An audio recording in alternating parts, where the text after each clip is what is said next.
26/11 आतंकवादी हमले के मास्टरमाइंड तहव्वुर राणा को वापस भारत लाने में मोदी सरकार कामयाब रही है। अब एनआईए उससे पूछताछ कर रही है। आतंकवादी राणा की वापसी पर कांग्रेस पार्टी का रवैया देखने वाला है। एक तरफ कई कांग्रेसी नेता उसके बचाव में दिखाई दे रहे हैं, दूसरी तरफ पार्टी क्रेडिट खाने के लिए जी तोड़ मेहनत कर रही है। नमस्कार, मैं श्रेया और आप देख रहे हैं द पैम्फलेट। मोदी सरकार के अथक प्रयासों से 2008 मुंबई आतंकी हमले का मास्टरमाइंड तहव्वुर राणा वापस लाया गया है। लेकिन जैसे इस देश की सत्ता को गांधी परिवार अपनी जागीर समझता है, वैसे ही राणा की वापसी का क्रेडिट भी कांग्रेस खाना चाहती है। कांग्रेस ने दावा किया है कि आतंकवादी राणा को भारत लाने की पहली कोशिश यूपीए सरकार ने की थी। कांग्रेस ने एक्स पर लिखा है कि मोदी सरकार इस घटनाक्रम का श्रेय लेने की होड़ में है, पर इसकी शुरुआत, अगुवाई और निरंतरता यूपीए सरकार ने अमेरिका के साथ कोऑर्डिनेशन द्वारा सुनिश्चित की थी। अगर यूपीए की सरकार और अमेरिका के बीच इतना ही कोऑर्डिनेशन था, तो राणा को भारत आने में इतने साल कैसे लग गए? सवाल है कि कांग्रेस के नेतृत्व वाली यूपीए सरकार इतना कहां व्यस्त थी कि इतना समय नहीं निकाल पाई कि अमेरिका से आतंकवादी राणा का प्रत्यर्पण करा सके। हम बताते हैं कहां बिजी थी।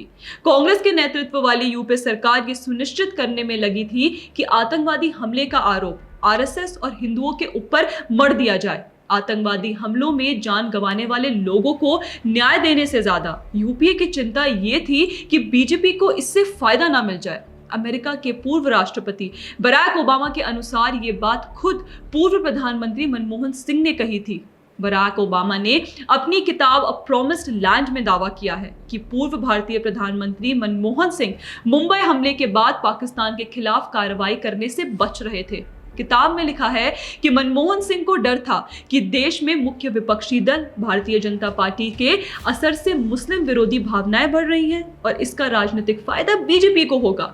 इस डर से कि कहीं भाजपा को राजनीतिक लाभ ना मिल जाए, कांग्रेस की सरकार ने पाकिस्तान को पुचकार कर रखा, आतंकवादियों को बचाया और आज वे आतंकवादी को वापस लाने का क्रेडिट मांग रहे हैं। कौन है ये लोग? कहां से आते हैं?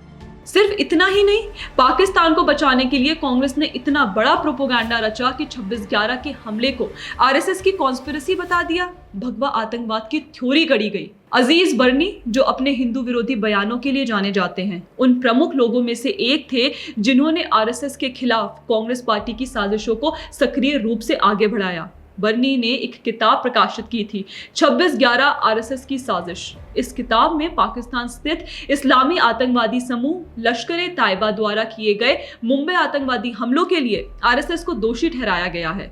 इस पुस्तक का लोकार्पण स्वयं कांग्रेस नेता दिग्विजय सिंह ने किया था। वो एक बार नहीं बल्कि 2 बार, एक बार दिल्ली में और एक बार मुंबई में। हिंदू आतंकवाद की थ्योरी को गढ़ने के लिए यह भी नैरेटिव बनाया गया कि आतंकवादी हमलों में पकड़े गए अजमल कसाब की कलाई पर कलावा बांधा था, इसलिए वो हिंदू था। उसका नाम समीर दिनेश चौधरी बताया गया। वो तो तुकाराम ओबले की वजह से यह सामने आ गया कि उसका असली नाम अजमल कसाब था और कलावा उसने इसलिए पहन रखा था जिससे कि जिंदा निकल जाए तो ये माना जाए कि आतंकवादी हिंदू था। इससे एक बात स्पष्ट है कि कांग्रेस और उसका इकोसिस्टम मुंबई हमले के लिए बीजेपी, आरएसएस और हिंदुओं को जिम्मेदार बताने के लिए तैयार बैठा था, ठीक वैसे जैसे गिद्ध बैठकर अपने शिकार का मरने का इंतजार करते हैं। इस घटिया राजनीति के बाद भी आज कांग्रेस बड़ी बेशर्मी से ट्वीट करके कहती है कि तहव्वुर राणा को वापस लाने का क्रेडिट कांग्रेस के साथ शेयर किया जाना चाहिए। क्रेडिट तो छोड़िए, कांग्रेस से उसकी लापरवाही, पाकिस्तान प्रेम और आरएसएस पर झूठे इल्जामों के लिए सवाल किए जाने चाहिए। कांग्रेस तहव्वुर राणा को वापसी का क्रेडिट मांग रही है। इस पर आपका क्या कहना है? हमें कमेंट सेक्शन करके जरूर बताएं। वीडियो पसंद आए तो लाइक, शेयर एंड सब्सक्राइब करना ना भूलें। धन्यवाद।